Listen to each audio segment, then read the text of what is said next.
Hi everyone, in front of me I've got Nubia Flip, and let me share with you how to change the keyboard language on this device.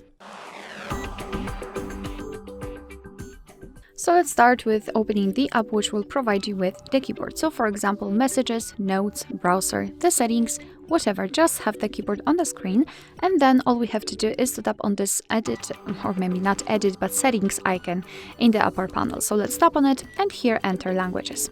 So this is the list of all currently applied languages. We've got only English, so let's change it. Let's tap on add keyboard, and here we've been transferred to the full list of available languages from which we can choose. So you can scroll to find it, or you can simply enter the name of the language you'd like to use. So just tap on it after finding, and here we can choose the keyboard layout. So the amount of them depends on the specific language. Sometimes you will have only one, and sometimes even up to 7 or 10 different keyboard layouts. So just mark the option you'd like to use and tap on done.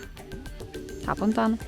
And as you can see, the language has been immediately applied. So now, before I'll show you how to remove the language, I'd like to show you how to use the keyboard with 2 or more languages added.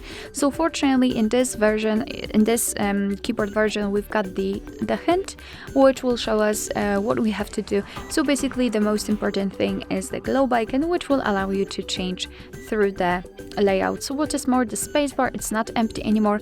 Right now, we've got the name of the language we are currently using. So now let me show you how to remove the language.